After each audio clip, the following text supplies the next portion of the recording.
So, hello guys, and welcome back to another video and another live stream of Talk Football with Tyrone. And it's quite an interesting beginning of the month, not the December that we expected. Remember what we always say about December.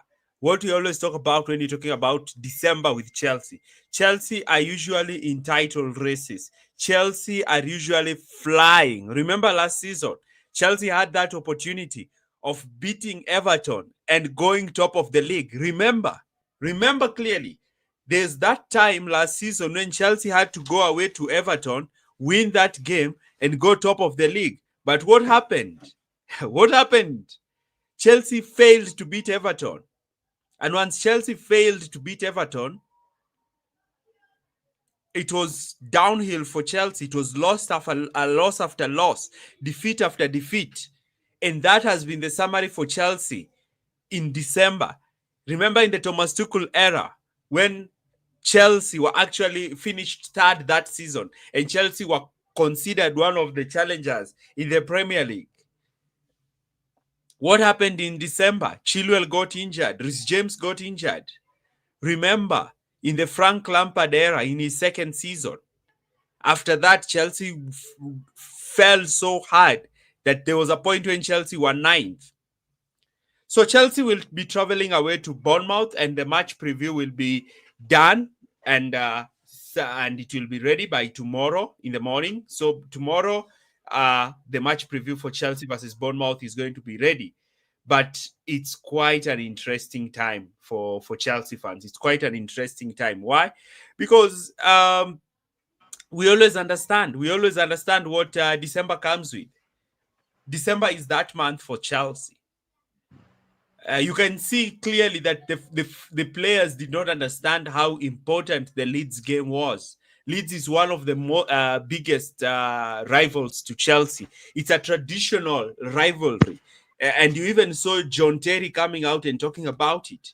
There's also been questions about Maresca's rotation, and Maresca has come out today, and for the first time, I have seen Maresca actually throwing a player under the bus. It's something that is so unique. It's something that I have not seen with Enzo Maresca, but Maresca has done it. He has actually thrown a player under the bus, and I'm going to talk about in detail about whatever happened in his press conference, because that one was also quite interesting. Before I just introduce Mehdi, because he also has something to say.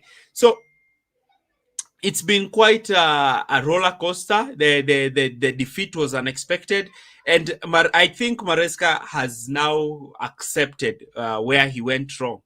He has accepted where he went wrong. He even talked about the issue with Josh Achimpong. So if you're watching us, please, and the audio and the visuals are okay, please leave a comment as we look to actually proceed with this analysis.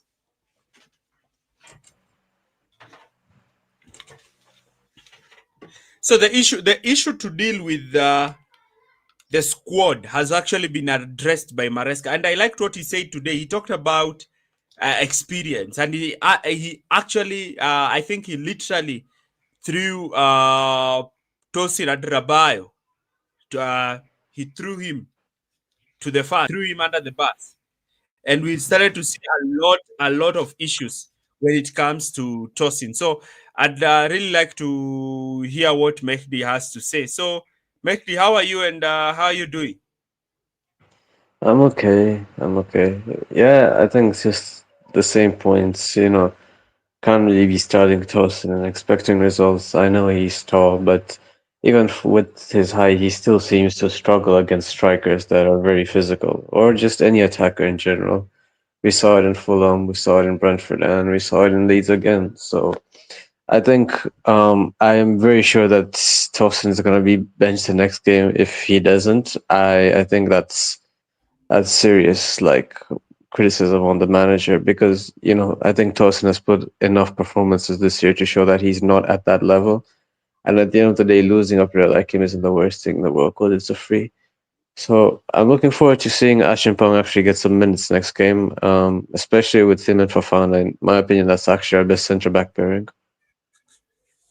Yeah, and one thing that I have to say is that Maresca actually came out and said that he did not even understand that he made a compromise to have a player like Tosin start because of his height to actually try and help Chelsea to deal with the aerial balls.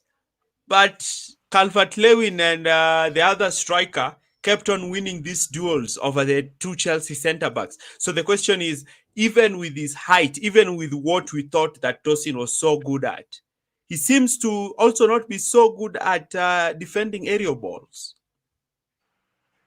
Yeah, I mean when you're 6'5" and you can't seem to hit the ball, and you don't really offer ball progression, you don't really offer good 1v1 defending or being in the right position, you're basically useless. As much as I hate to say that, and now I don't think Tosin's a bad player, but I just don't think it's Chelsea quality. I mean, that game alone kind of already set us back into a top four race instead of a title charge. And if we won that game, would have been big because this weekend means Villa and Arsenal would have played. We don't know what's going to happen there. It would have helped us capitalize, but now we're chasing back because of errors like that. So yeah, I think I see some people say we need a centre back. Maybe, but the question is when Colwill comes back and we have Fofana, Colwill, Chalobah, and Ashipong. Do we need another centre back? I think that's also a question to consider.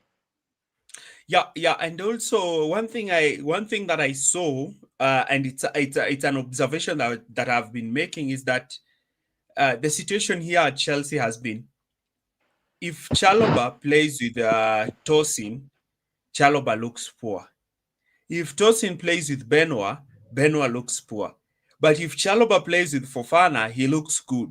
When he plays with Benoit, he looks good because I can say even a partnership of Chaloba and Benoit was good because when I compare the Liverpool game Fofana didn't play. It was Chaloba and Benoit, and it looked good. I saw everything looking quite well. So I tend to think that Tosin, whenever he has played for Chelsea, Chelsea have looked so shaky in defense. Even the first game of the season, Achenkpong played together with Chaloba, and they went toe to toe with Mateta. And I was asking myself, how is this young boy called Achenkpong able to hold off Mateta? And I think that even looking at some of the things, I don't think that Achenkpong makes the grave mistakes because also remember that goal that Leeds did not score. Remember, there was a goal that Leeds scored, but it was offside. You saw Yeah, the way Tosin was ball watching. He was ball watching. I mean, even with Ashipong, I don't remember which game. There was one game where Tosin made a horrible mistake and Ashipong made like a world-class tackle to bail him out. I don't remember which game that was. It was like a slide tackle. I believe it was Brentford. But yeah, to be honest, the last game is a little bit on Maresca because tossing aside, I don't know why you put Chalobah at right back. I get we have to rotate, but like you could have just swapped Gusto and James for each half. Okay, if James can't play, you can play a left back and right back. Um, we've done that before. It's not like we have. Also, what's happened to Hato? Like he's had one bad game. I don't get why he's being treated so harshly, in my opinion. You see, I think there is two messages that the manager is trying to communicate. One, Chelsea probably do not have the squad. Chelsea have the best starting 11. I always say if Chelsea starting 11 is able to play in every game, then I think Chelsea challenges for the title, challenges for the Champions League, and that is you have Rhys James fit, you have Fofana fit, you have Colwill fit, you have Cucurella, you have Sanchez, you have Enzo, you have Fernandez, you have Palma, you have Neto, Estevao, and João Pedro. If you have that team playing week in, week out, then you probably have a strong team. But now here's a situation where you cannot play. Rhys James cannot dominate that midfield against Arsenal. Then you play him against Leeds. That's just asking. You're asking too much out of Rhys James's hamstrings. You are asking too much. So the question is, and then to make it even worse, Caicedo was sent off. And you know very well that probably if Caicedo is on the pitch, then he probably wins the second balls. Because the reason why Chelsea were unable to control the game, they were unable to control the counter press. And that clearly shows that Caicedo really was missing in this game. And number two, Chelsea lost the aerial warfare and the second balls. We could not win the second balls. Santos could not win the second balls. I cannot blame Fernandes because Fernandes has been fatigued since the international break. Enzo has played all games 90 minutes and he's also not Right. a machine. So yeah, so I expect an element of fatigue, but when you have Santos, I really in my analysis I talked about Chaloba, and he also said this during the game. Chaloba is so terrible when he plays as a wide centre back. He's so terrible. He cannot progress the ball. There was sometimes when I saw Chaloba getting the ball, all his nearby passing options have been closed down. Rather than him carry the ball forward so that he can draw in a marker, he passes the ball back to Tosin. And there was even times when Estevao was 1v1 with the wing back, and he had that opportunity to receive the ball from Chaloba, and a simple pressure would make Chaloba to pass the ball back to Tosin. And there were also times where he takes two, three, four touches when you could have played one touch really quickly. So that's The really same frustrating. the same thing that I also don't understand. Yes, I have seen the error to the third goal. I cannot blame it entirely on Tosin because even when you look at the pass that Gusto gives him, Gusto is actually the one with the perfect position to kick that ball towards the touchline. I mean, I get that, but Tosin had a touch. Yeah, Tosin, you see the thing with Tosin also, he doesn't have a left foot. That's also another thing with this centre back. So when you see the ball is played towards his weaker foot, instead of him, it's even better if you can't clear the ball, just consider corner. A corner is a 50-50. If you see Yeah. that this ball is being cleared, just take it and kick it outside for a corner. But what he did is that he was trying to hold on to the ball and scan, and I think that is where he made a mistake. I think he made a mistake there, and yeah, it was. I think by that time that is when the game ended because in my opinion, I still believe that if it is 2-1, then I think if it is 2-1, I think we get a second one and we probably get a third one. I believe so. Wow. Okay. Yeah, I believe so. Especially when Palmer came on and you saw the way Neto played. If we immediately scored a second goal, Leeds United will be like, no, let's just take a draw. They'll be like, let's just take a draw. And then I now we think will get the momentum to attack. I think another person who does deserve stick for that game, as good as they've been this year, is Sanchez. He was lucky he didn't concede because he gave the ball away in a terrible position. He got scored and it was offside. He got very lucky. His distribution was poor. He just had a bad game as well, to be honest. Everyone had a bad game. Even Estevao looked off. Gittins, I don't know why Gittins got so much stick that game. I feel like he was in good positions to receive the ball, but no one was passing him. Yeah, I think generally the movement of the ball was slow, and it was slow because of the nature of the team. Because I believe that the starting 11, especially starting three centre backs against a back five, was not necessary. I think Maresca made a mistake. Even in my lineup prediction, I had played Chaloba and Benoit, and I played Josh. You see, the thing with Josh is that if you play Josh in that wide centre back, Josh is that centre back who will get the ball and look to run with the ball. He will not get the ball and stand with it. He will get it and then look to carry the ball forward. And also, Josh is fast, so he is able to cover those wide areas. Now, if Chaloba is sucked in, and then you expect Tosin to cover to make runs, you just see Tosin is so slow. He's so slow, and he actually does not complement his reading of the game with his pace. There's also one thing that Christian said before I give him the mic. He said that Maresca lost the plot. He throws Tosin under the bus, but it was Maresca who himself was responsible for select. Yeah, that is 100% true. It is Maresca who chose to select Tosin. Nobody forced him to select Tosin. We have seen the form that Tosin has been, and I actually shared the statistics that in games where Tosin has played, Chelsea has conceded more than 2 goals. The Brentford game, the Sunderland game, the Wolves game, this game recently, Chelsea have conceded more than 3 goals. So he's been that centre back who, when he plays, there is an element of shakiness in the team. So, Christian, how are you? I am. I'm always fine. Football can never depress me.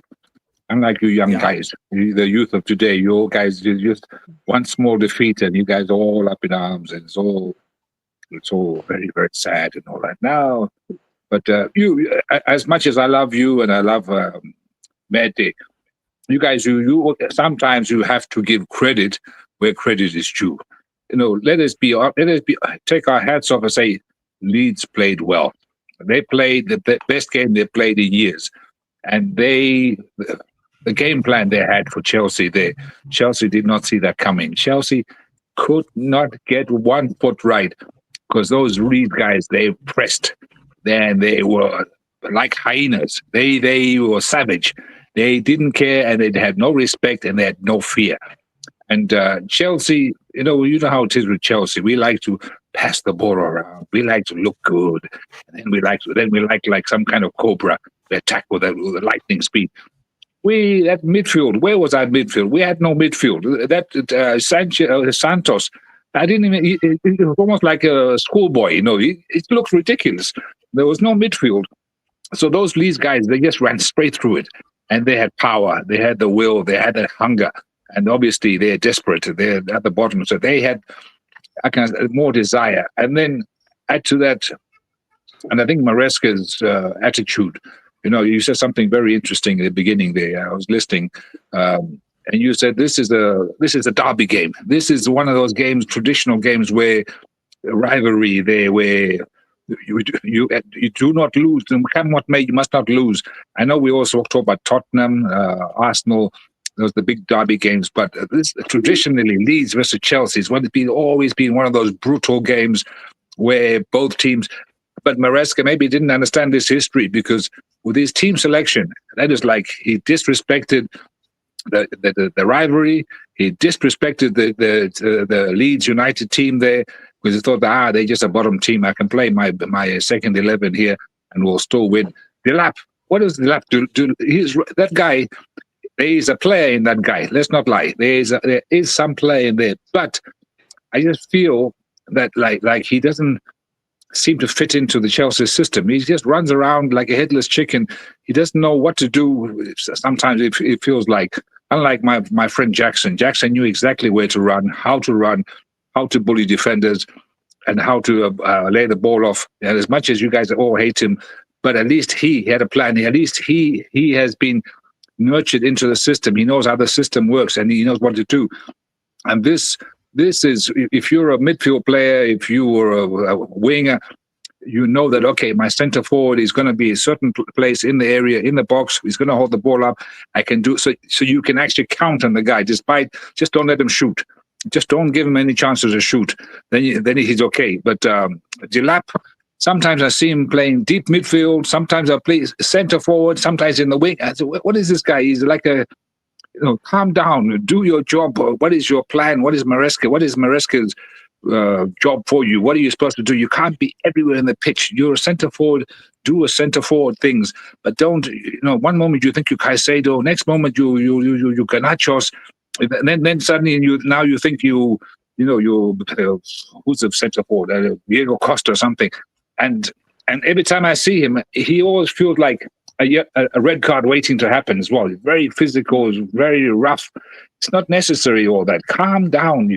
Calm down. The game will come to you, but don't, I don't know. It just feels, with this kind of team selection, I knew, and I saw the team selection, I thought, this I might as well go to bed. But I watched it, and we were lucky. We were lucky to lose only 3-1 because the Leeds were all over Chelsea. Let's not lie. We were lousy in that game. Yeah, let me just say it. And you have actually reminded me something. When I was analyzing that game, I pointed out one area where the ball is being played inside the box earlier on, and the defense is sleeping, and Enzo has to come to midfield and stop that cutback. And you can even see Enzo showing his anger to Tosin and Badiashile, and he's asking them, "What are you doing? Like, are you sleeping? Are you sleeping? The game has started." And you could see the frustration in Enzo's face, and he kept on repeating it. He kept on repeating it. And one thing that I've always said is that I know a lot of.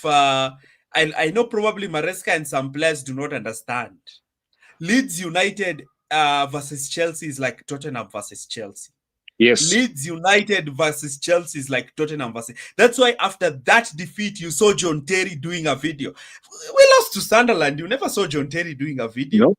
We lost to Man United. You never saw him do a video. But when we lost to Leeds, John Terry even went to Instagram and did a live, and it was like, it's like these players do not understand this game. And that's why Daniel Fark knew that the rivalry that Leeds fans have towards Chelsea, and even you can see what the Leeds admin is doing, that rivalry, if they win this, then it will bring a positive atmosphere in the ground. And that's why Leeds were pumped for this. So I don't understand why Maresca gambled a lot with this game, especially that backline.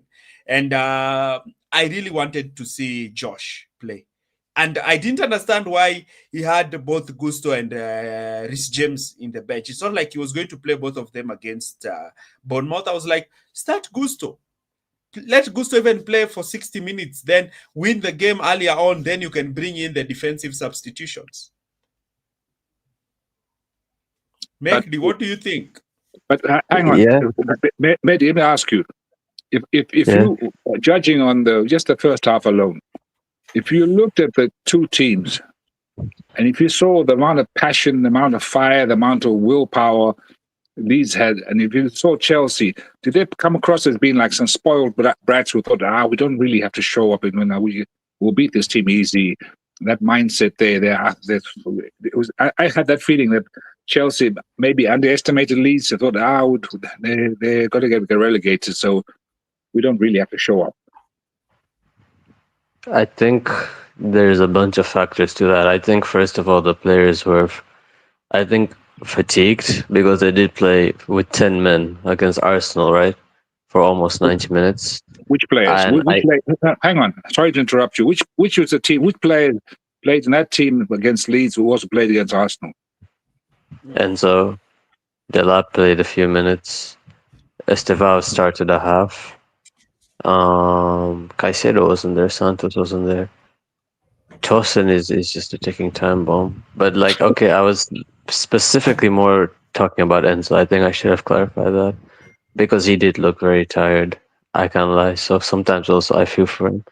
The lack of fight and spirit, maybe, but I think I put it more down to the manager, to be honest, because when we watched that game, it just looks like the setup was just poor. Before the press conference, Maresca did mention that Daniel Farke played 200 games with the back four, but in the second half he played with the back five against Man City. In that thought process, he kept an extra player. He said post press conference, an extra centre back to deal with the height, which didn't work because, as we saw, Leeds' press was intense, and when you have centre backs on the ball, they're not as good at passing. So, of course, I think it's on him. Before Christian comes in, so how can Maresca know that? Because he said it in his press conference, and I got it. He knew that the minute Leeds changed to a back three, they went ahead and equalized in that Manchester City, because Manchester City were leading 2-0 in halftime. Then Leeds come back, equalize, and it's 2-2, and Man City win it courtesy of a last-minute win from Phil Foden. So, knowing this and knowing very well that this is what they were going to do, I've always said that attack is the best form of defense. And I have to say this about Maresca.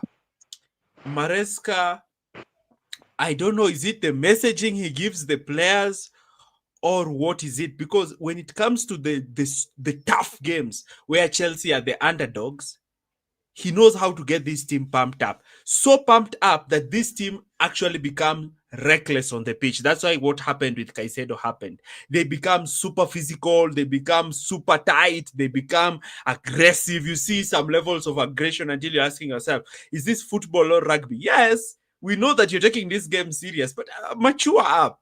Like I like you clearly can't explain how Caicedo goes for a tackle like that and the ball isn't even close to the goal. So you ask yourself, what's Caicedo doing?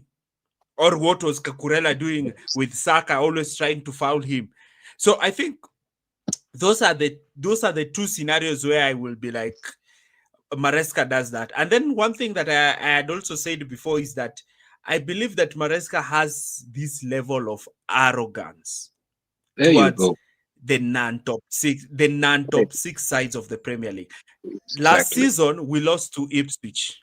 Last season we never got the best point we got from Ipswich was 1 point.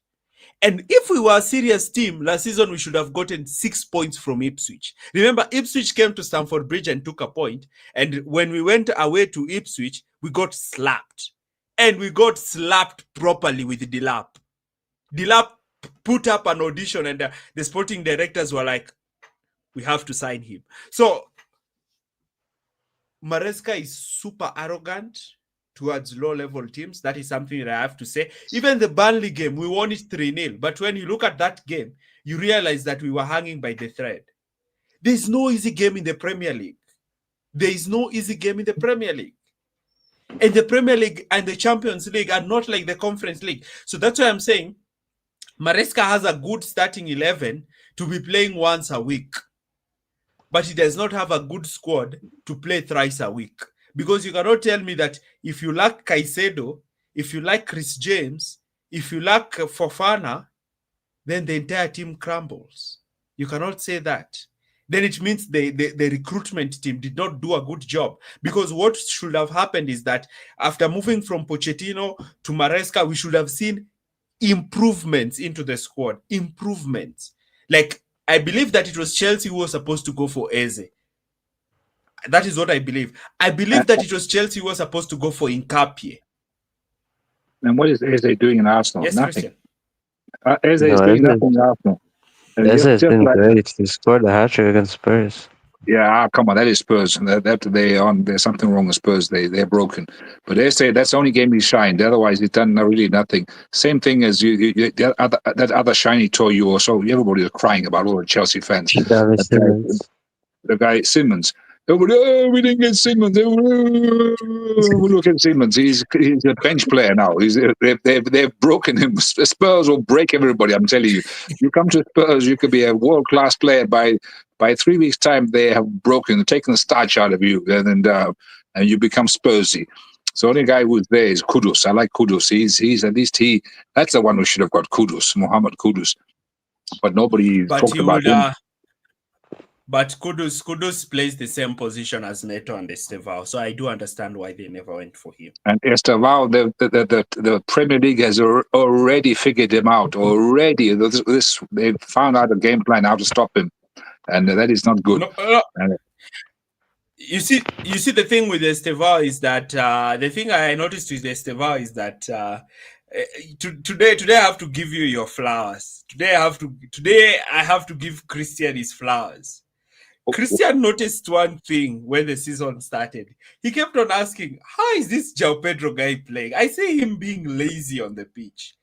And recently I've started to see that. Because there's a way in which Estevao, yes, is a good 1v1 winger.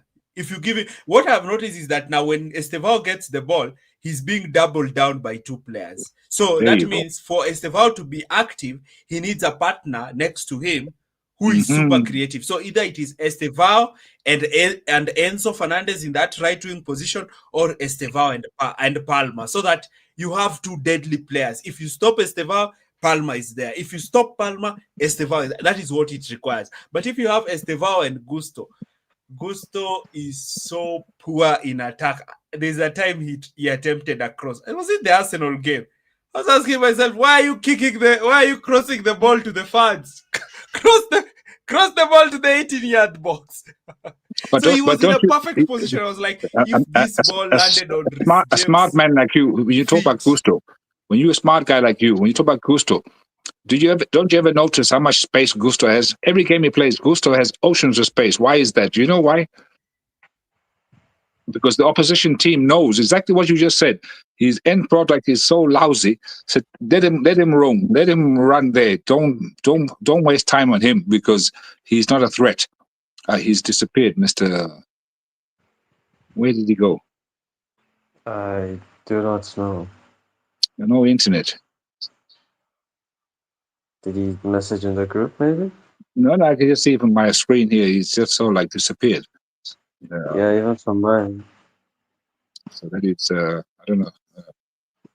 I don't know if this thing's live. Let me check on my TV. I don't know if it's still broadcasting.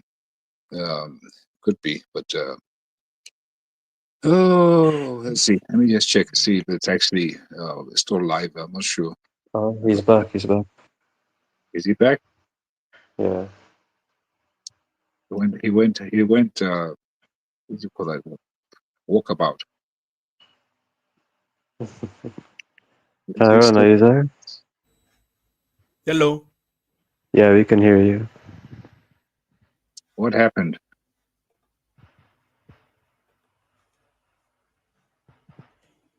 There, he's back. You're back.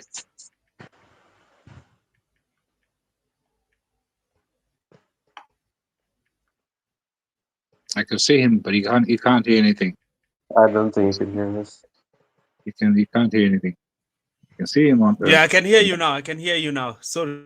Okay. There's something that Christian was explaining.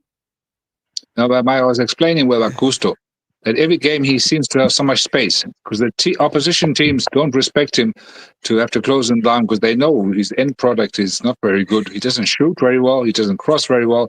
So why waste a man on him, the extra man on him? Rather guard Estevao, put two guys on him. It's not rocket science. And and João Pedro, we're going back to João Pedro, and I don't like to pick on players, but he's like a passenger. That game there, I don't know what he was doing. What was he doing? Him and the last. So he had two passengers. So this is why Estevao they could afford to put two defenders on him.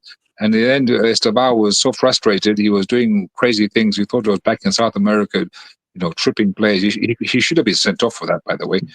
So that he has to stop that business. He has to get that out of the system. Do you remember how like Drogba, when he first came to Chelsea, when he used to be diving and used to be complaining and moaning until Jose said, no, after one season, they got that out of his system. Then he became a brilliant player. So there's Estevao, he manages minutes, don't play. I think he's playing too much. It was good whether it was 15, 20 minutes, 15, 20 minutes.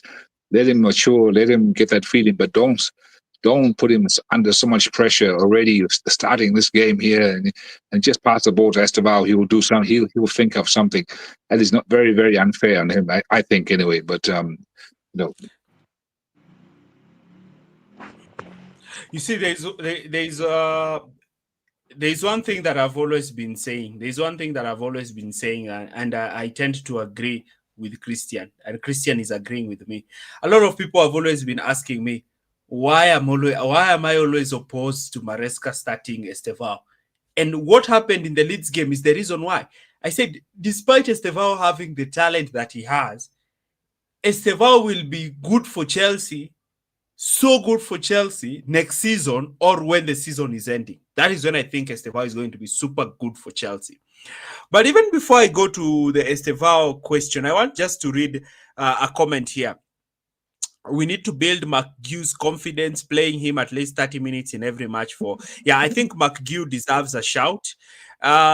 He's saying for sure Maresca has to learn from his fellow coach, Arteta. So Arteta made 3 changes from the team that drew with us. But you see, there are 2 scenarios here. Arsenal played with 11 men in that game and they had majority of the ball. So to some extent, I might agree with Maresca, but I disagree with him starting Tosin. But Making changes, I do understand. You cannot compare a team that has 11 men, has over 70% of the ball, and then you compare it with a team that has 30% of the ball. How do you see it, guys? I agree, but then I still think he could have made the team selection better. We know that for the most part, the spine of our team are very prone to injuries, right? Our best center backs like are prone to injuries now. We have also our best player who's been out, Cole Palmer, apart from Caicedo.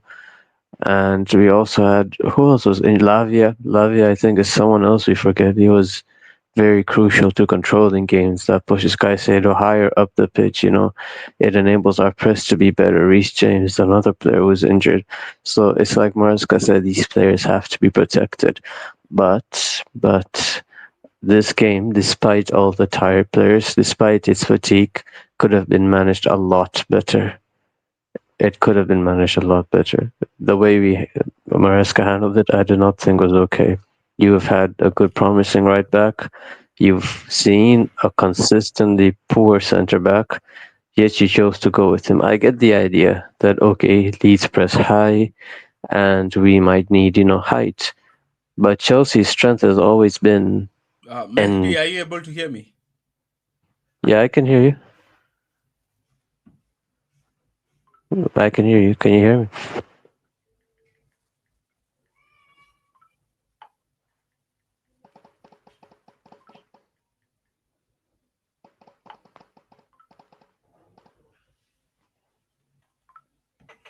Can you hear me?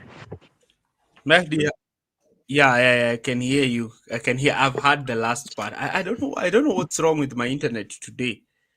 I don't know. I really don't know what's wrong. Yeah, it seems even Christian is gone. Yeah, Christian is back. Christian is back. So somebody is talking about McGew.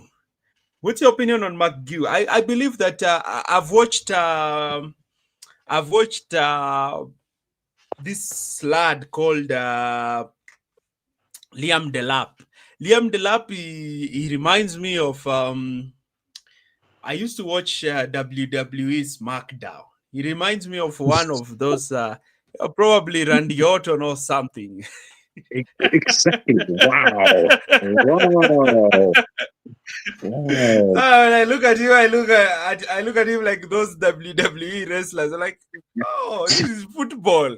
No, as Christian has said, he is a disaster in waiting. He's that one player who's going to jump and elbow a defender and he's going to get a red card. Because I always don't understand. He's so physical. Is it so bad? Is it so difficult to play with your back uh, in front of goal? Is it so difficult? Like, I don't know. When you give him the ball to his feet, he loses it. When you play the ball to the air for him, he cannot win a duel. So, what's wrong? He tried too I, hard. He tries too hard. yeah, I I think was he going to tried say too hard. he looks like he plays like he's had a rush to his head.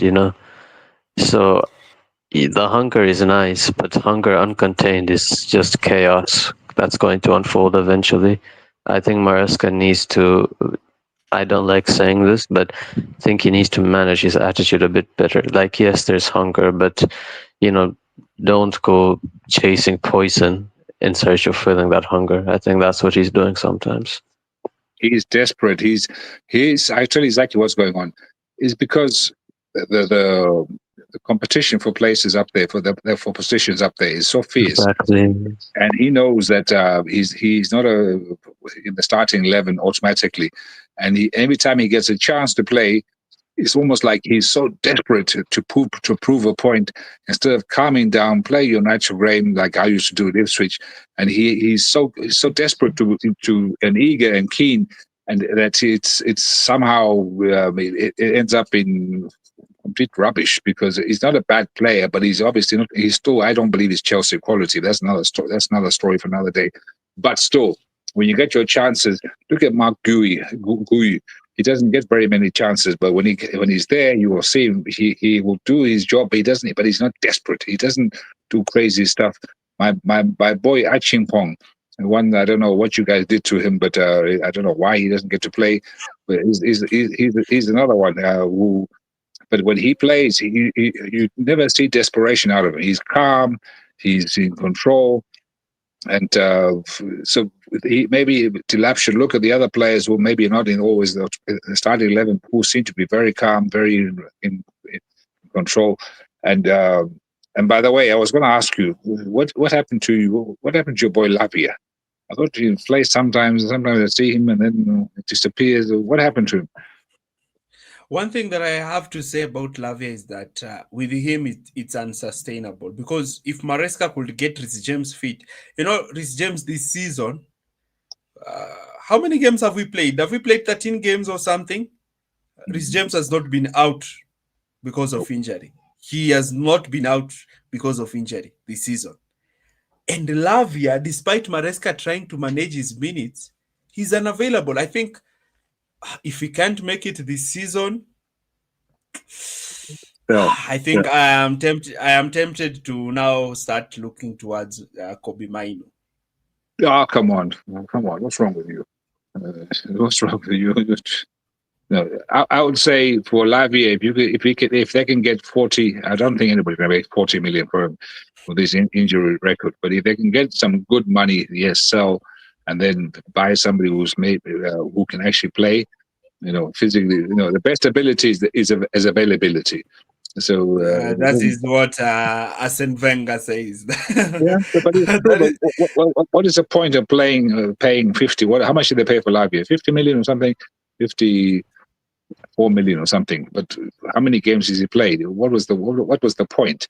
It was a bit like Fofana. At least Fofana,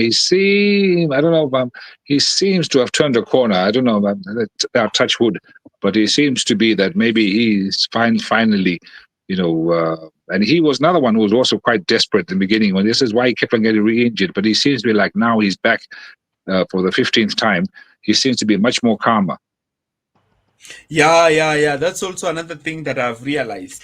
Is a bit calmer. I think that the problem is the problem with this team is a lot of players are scared about the competition, so a lot of them are rushing a lot. Like Delap he's what can I say? He's playing the football faster than he thinks. With Palmer, he thinks faster than he kicks the ball. That's why you can see players like Palmer, whenever they play, the game always looks like it's slowing down for them. Or Estevao, whenever they play, or Caicedo, the game is slow for them. Like you, when you're watching the game is rapid, but to them, the game is slow because they think. They are constantly thinking, where can I pass the ball? Where can I move? How can I get the best out of this? But with players like Delap, they are moving, like they are running. They are looking to attack faster than their brain. So they are unable to make proper decision making. Mr. Tyrone, call a spade a spade.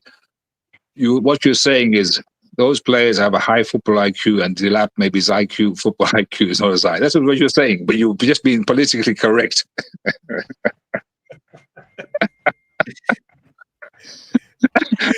You sound like a politician. You don't want to say it straight. But it's true. Because what I like their description of Palmer, very, very fantastic description. Because you said that he thinks faster than the ball can move. I've never heard this before. This is a very excellent description. And another one, Enzo Fernandez is another one, very high football IQ. There's a lot of players. Caicedo, actually, even Cucurella is another one, a very intelligent football player. And then Tosin, I don't know what way he's on the football scale, but it's definitely. Tosin is slow physically, he's slow mentally, he's just not there. Mehdi, with Tosin, I don't think he has a low football IQ, because he will be those positions. He will be the correct positions. He has the idea of how to defend that situation. He has the idea, but he lacks the mobility. Oh, ow, ow, to ow. execute it. He's in the right place at the right time, Yeah, but he lacks the mobility. He has the idea of what to do, yeah. but he lacks the mobility to execute it. So the legs can't do what the brain wants it to execute. The legs can't keep up. Yeah, Oh, yeah. wow, wow, wow. That is So you harsh, have a but okay. high Yeah. you have a high football IQ, but But now what? the legs cannot execute it. Okay, I'll give you another name since you're on this topic. Another one. Now this is actually opposite. Um, Gusto. Gusto. He's like got the ultimate. If you look at his physical build, his stamina, his speed, he's a fantastic player. But somehow, the end product. His end product tells you everything about his mentality. But I think we should like I agree with you. Gusto does seem to lag behind in terms of IQ with the rest of the team. But I do think that's also due to a change in his role. Gusto never has been really an inverted right back. Under Pochettino, he was a flying wing back, and I think he was doing an excellent job. If you remember that season, we were all like praising him quite a lot. But when he had to But the start to thing, invert, it's an unfamiliar role. I will say this season, he looks like he's grown into it a bit. His IQ has become smarter. So for someone who's never played in midfield, we can't blame him so much for lacking end product. But I understand that he's also rather special, shall we say? But what about defending? The actual job of defending, he's not very good at that. Still hasn't improved. Yeah, but I don't know. This year, his first season he was good. I remember his first year he was very good. Second year, and then the season under Maresca, he just fell off a cliff in terms of his defending because that's the one thing you were able to rely on him for. That's the one thing his stats also showed. But we had games this year, especially Brighton, if you remember, when he forced Minte onto his strong foot to cross it for the goal. So I do think Gusto is some games he has that in him to make a mistake. But Gusto, let me the mistakes, sorry to interrupt you, the good mistake Gusto makes. So, like Gusto, when it comes to defending, often when we concede a goal, you just have a look at what Gusto was doing. He was doing nothing. He was a bit like Van Dijk. But the only difference between when Van Dijk makes his usual errors, he puts his hands up in the air and he starts bitching to his players and blaming them. Gusto is very quiet, very humble. So maybe he has to start doing the same as Van Dijk. Stop blaming Sanchez or stop blaming somebody else. So to deflect attention away from his. So, Christian, what you're trying to say is Gusto lacks defensive awareness. He's not very good defender. you He's see, not a good defender. let me just clarify this with the element of Malo Gusto. I've heard Mendy trying to make a case that Gusto was good under Poch. Gusto was not good defensively Nope. under Poch because under Pochettino, we conceded 63 goals and I think we scored 77 goals. So we conceded 63 goals. Wow. 63 goals! That means that we were conceding 2 goals per game. 2 goals per game. Is the truth? Am I lying? It is the truth. Go and check the. So you cannot say he was a good defender because Rhys James was out injured the entire season. So he was the one playing right back week in, week out. But So don't while you were there, then you got to also throw Colwill under the bus because he was not very good in that season. I was going to say, He- if you remember under Pochettino, one thing we always complained about is how isolated Caicedo looked. So everyone would just yeah, run through the midfield. So I don't think that we that. can really blame anyone there. But you trying to say, I don't dispute it, but I'm saying you trying to say that there was a time when Gusto was okay is what I dispute. Because when I look also at the stats when it came to moving forward, it's not like he was whipping in crosses and Jackson Nope. was heading them and creating all sorts of chances. No, it was not like he was Trent Alexander-Arnold during Poch Nope. or Rhys James. Yeah, he would fly, he would overlap, but the crossing was pathetic. I think even as Pilqueta delivers better crosses than him. The It's the captain. truth. Yeah, but Captain Dave as a right back, as a defender, that guy was unplayable. He was fantastic. Well, physically, for a small guy, that guy was dynamite. But Was obviously, tough as an aid. It was oh my very God. tough And he was a leader. and He was a very. leader, that quiet leader, that not shouting type leader, but he was a very, very respected in the team there. And it's strange, you mentioned Captain Dave, of all people, was the moment he left. This is when Chelsea, we took a major downturn from when the time he left, and we've slowly come back. But from when he left, we were lacking leadership that badly in this team. Wait, Yeah, who said yeah, that Gusto didn't have a good season under Poch? He had 6 assists in 27 games. That's very good for a right back. Okay, now he's disappeared again. Oh, What's nice. going Oh, on? I'm there. I'm there. Are you still there? Okay, I was wondering. I just Okay. decided to make you the the solo one. No. This is very mean. And but I want to tell. Okay, you're okay now. okay, but no, but I still think that leadership is only now. Reece James seems to be stepping up. Now he's becoming a captain. Now you can see it. But the time there when we lost Captain Dave, we struggled for leadership in that team there because it was such a new team, so many new players. Who's in charge? What is the hierarchy? In any team, you have a football, you have the hierarchy, the main players, and then the water carriers and what have you, and all that. And there was no hierarchy, there was no structure, there was no hierarchy. But now you can see it. It's not rocket science. You can see who are the big boys. For as much as you hate it, Tossin is actually one of the big boys in that team. He's one of the. This is probably why Maresca picks him, because he thinks that he provides leadership.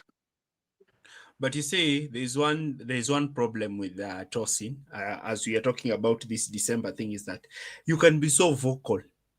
You can pretend to be a leader. You can be so vocal. You can be on the touchline when you are on the bench talking and giving instructions. But at the end of the day, just the way we always say when it comes to raising children, you can tell a child this is bad, don't do this, this is bad.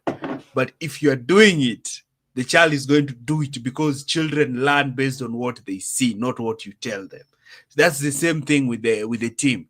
If you perform well week in, week out, week in, week out, you have authority. Now, a player like Rhys James can come into that dressing room and say, Tosin, I'm not happy with the way you're playing. Chaloba, you are sleeping here. Santos, you are not doing well. They will listen to him because when Rhys James comes onto the pitch, he puts up a captain's performance. That is the reason why even people used to respect Aspilicueta, because first of all, Aspilicueta was reliable. Even if you even if you call a game on Christmas Day, Aspilicueta will be fit to start. It did Yeah, not that's true. matter when, he was always available. So, and he was super tough. He was one of the best 1v1 defenders in the Premier League. I don't know about attacking, but when it comes to going 1v1 with Aspilicueta, you're not beating him. He was like Kukurea. You are not beating Aspilicueta in that right back. When he grew older, yes, we started to see him being beaten by pacey wingers, but in his prime, you are not getting past Aspilicueta. Cucurella can also caution you because Cucurella he also talks on the pitch. Caicedo can talk on the pitch. Enzo can talk on the pitch. So as much as Tosin can be considered one of the leaders on the team, but you cannot come and tell me, Josh, that I'm doing wrong. Maresca even said something about Tosin. He asked, who was the most experienced player on the pitch against Leeds? Tosin. Did he have a good game? That is what Maresca said today. Yeah. But that is basically very poor management from the manager, because Yeah, because one. he's throwing. But not only the personal attack on Tosin, but that is one thing. But this other players listen to this, okay, and they think, "Wow, my manager threw Tosin under the bench, under the bus. That was not very fair. Normally, managers are supposed to keep these things in house. In house they will call you all kinds of crazy words and what have you. But that is, the media is not there, the press is not there, so you don't hear it. But you don't do that publicly. And once you start doing that publicly, You can see we've had Jose. Jose, every time he's been fired, it started off like that at a press conference where he's basically throwing the players under the bus, and it hasn't taken very long before the revolution started within the team, and the players threw the toys out of the pram, and he was toast. And I'm just telling you, be careful when you start doing these things in public, trying to deflect attention from your misgivings, from your bad team selection, from your disrespectful leads. So you can't get rid of that smell because you're responsible for it.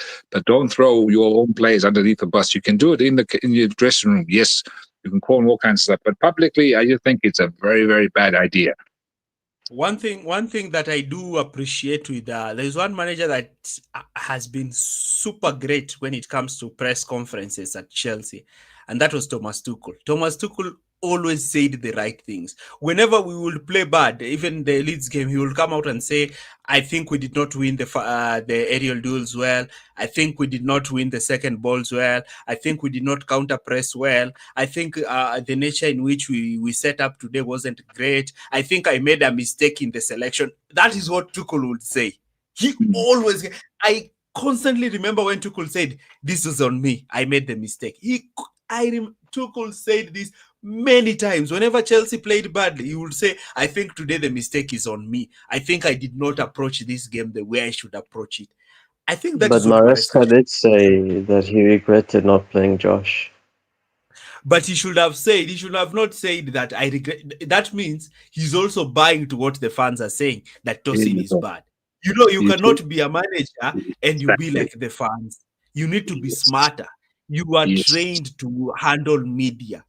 For you to be a Premier League manager and a player, you even sit down in class and you're told, when the media asks you this, answer this way.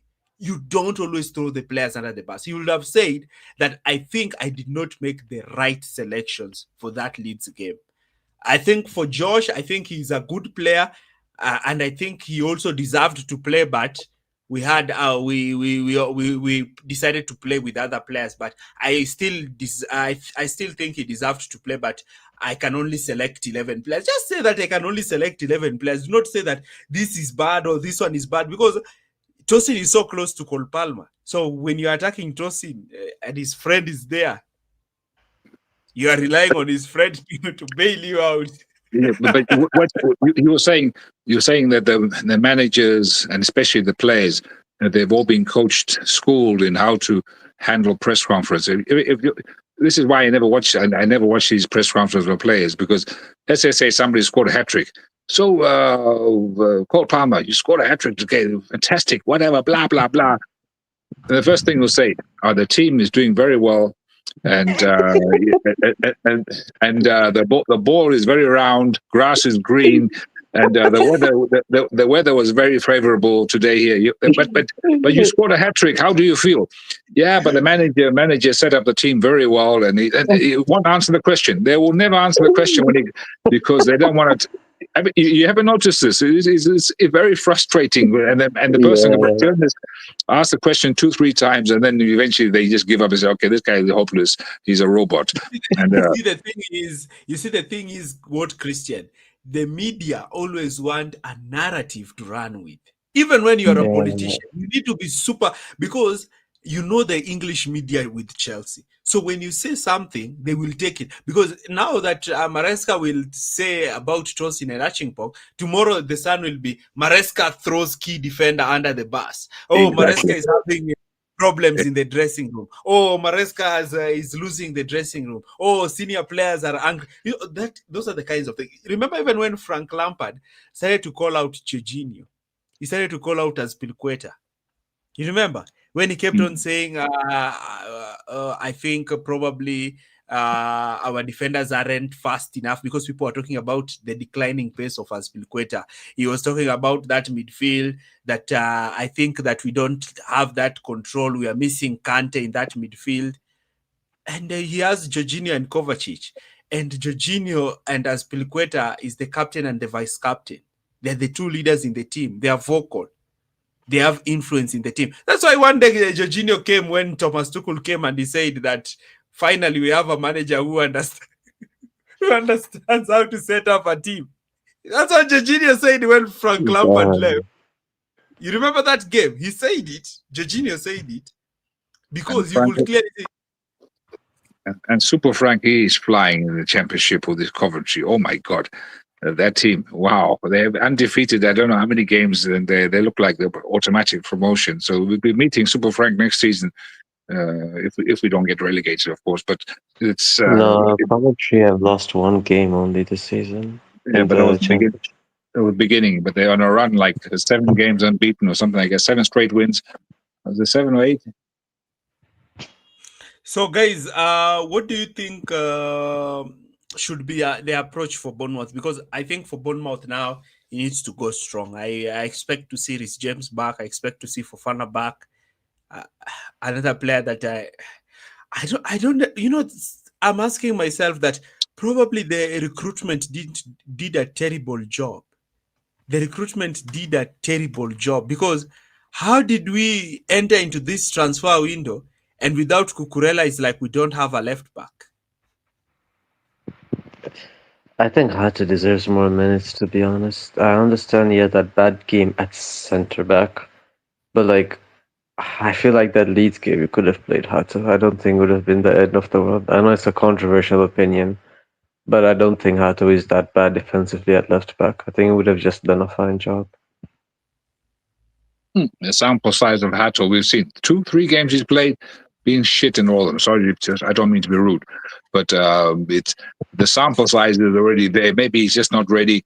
He's not ready for the big time. He needs time to gel, to grow into this team here. But I think he will be good. It's like a lot of other players. When we first signed, they think Hato, what, this guy's useless. But given time, suddenly, He's He's you have very time. young. He's younger Yeah. than me and Tyrone, so he's still a teenager. He's like 20. He's Wow. very Even young. Caicedo, Yeah. Caicedo is even younger than me. I'm quite older than a lot of those players. Yeah, you're like 35. Like, that's obvious. So. So, No idea. and then I was explaining this thing when I started my analysis, and what I was explaining was that Chelsea have always thrown the wheels off in December. It has always happened. Under Thomas Tuchel, it happened. Under Frank Lampard, it happened. Last season, it happened. We have a great November. We are in high spirits. We have the opportunity to win a game and probably go top of the league. We have an opportunity to win a game and close down on those league leaders, and then everything that's just falls apart. So why do you think that is the case? And do you think that the Leeds game is going to be the catalyst for a terrible December? Because a lot of fans are scared because they remember what happens in December. A lot of Chelsea fans have PTSD with December. And this will PTSD will also probably filter down to the team, because I know you don't believe in coincidences, you don't believe in juju, you don't believe in any of that kind of stuff there. But if this, like Arsenal always, for January, February, you can damn sure their form will dip. They'll start losing games, and for Chelsea, it is becoming now quite a normal thing. Don't let it become a normal thing. I mean, this has only happened like for 4 or 5 seasons. It hasn't been happening like for 20 seasons, and so, but just don't let it become a regular thing. Fight it all you can. Do not let this cement itself, because if it does, then psychologically it's hard to get rid of these kind of things. Oh fuck, here comes December, shit, it's time to lose. Then it's automatically begin to think that you're going to lose, even though there's no reason to be losing, if that makes any sense. Guys, actually, another player who's just gone missing is Buonanotte. Where is he? Maresca talked about Facundo. He said that he featured only because players like Cole Palmer were out. He said that That's there's a not a lot of nice players thing to playing. say, man. He said that there are a lot of players who are playing in this position. You see, there's one thing that I have to say: the Conference League really helped Maresca manage the squad. It really helped Maresca manage the squad. But now Maresca does not have the latitude to give time to young players. He doesn't. He doesn't have the latitude to do it. Even if he wants to, he can't. Because you cannot rotate in the Premier League. You cannot rotate in the Premier League. The Premier League is so hard. It's better you rotate in the Champions League than the Premier League. Even if you're playing Wolves away and they are the number 20th team, you cannot rotate that game because they can still beat you. That's how tough the Premier League is. And so that's why I'm saying that the recruitment will have to take a blame. Recruitment will now have to take the blame because they went ahead and brought in players who are not at par. Yes, the starting 11 is good, but look at the defense. Look at the second 11. Jorgensen is he, I know that we've complained about Sanchez a lot, but Sanchez has been so good this season to a point whereby I consider Sanchez as one of our best players. So if Sanchez gets injured, just imagine Jorgensen in goal. First of all, he can't claim crosses, he can't save long shots. That's our second goalkeeper. We sold Petrovic. Look at our centre back situation. Without Fofana, it's a catastrophe in that back line. Without Cucurella, who plays even left back. Look at that midfield without Caicedo and Fernandes.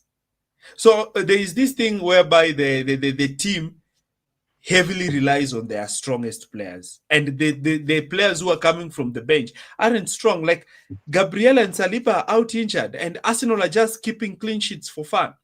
Muskera and Hinkapai are playing so well. They're playing so well. And that left-sided defender that Arsenal have was a defender that Chelsea wanted to sign. I didn't understand why we went for Hato and left that guy. Who in Papier? Yeah. Yeah, I think it's questionable, but at the same time, I don't know. Arsenal look like they have two genuine, reliable players in every position, whereas you come to our team, there are some positions where we do have that, some positions where we don't, some positions where we only have one player, like Kukurea, like you said. So I do think recruitment should be held unaccountable. It's not like they've missed every signing, but they have built a very like unbalanced squad that's strong in certain areas but very weak in other areas. You can't win the Premier League with a team like that. Because you look at what Liverpool did, right? They got Isak, they got Ekitike, failed to recruit a centre back. Konate's fallen off a cliff. They don't really have a left winger. Gakpo is playing every game. I think Chelsea have players, but are they of our quality? Are they quality to lead to the title? I don't know. I think we have an excellent manager who's also still learning, but you need to help him out a little bit. I understand he makes mistakes. That's why we're all patient with him. We know that there's a lot of games. We know he's still new to it. But I feel like sometimes the board just throws things at him and expects him to do something.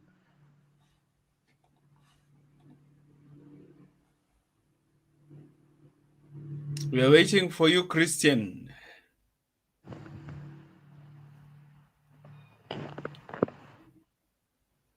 Yeah. So I probably don't think Christian is getting us. So I tend to agree towards. I tend to agree with that field of thought because when I look at the depth of this squad, I don't think it has been generated quite well. And also, when you look at Liverpool, I know that a lot of people are talking about how bad Liverpool are, but Liverpool are just like two centre backs away from getting back to the top. They don't have a poor team.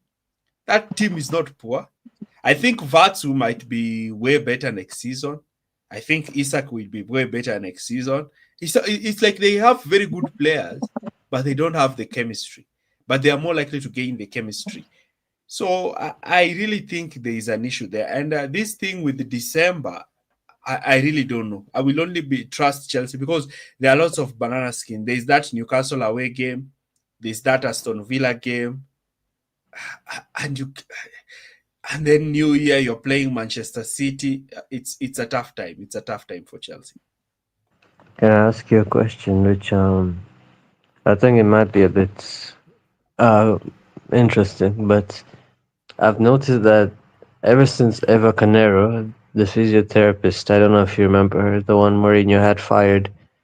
Yeah. Ever since she left Chelsea, we've been ridiculed with a lot of injuries. I don't think we've replaced her adequately, and even since then, we've had a December curse. Do you think maybe it's not because of the managers? Maybe it's because we haven't recruited a fitness team amongst all the chaos of constantly shifting management that we took that for granted. When I look at the fitness team, I cannot complain since I am seeing players who couldn't play. You know, there is one player who goes under the radar, and that is Pedro Neto. Neto was so Yeah, injury prone, so injury prone. The way Chelsea have managed him in the last two seasons was a miracle because that is one player who everyone was like, but he's never fit. Oh, he's always injured. Oh, and Neto, you look at it. He's pressing well, he's running well, he's playing many games, and he's not getting injured. Rhys James has not been out injured this season. He has been managed, but he's not been out injured. He's not been injured. Fofana, since he came back, even when he was missing games here, he had a head injury from that collision with Jorgensen. It's not like Fofana was injured. yeah, but I think that's just this season. I'm talking all the seasons prior, and I feel like this season it's mainly due to Maresca managing them well and knowing from his mistakes.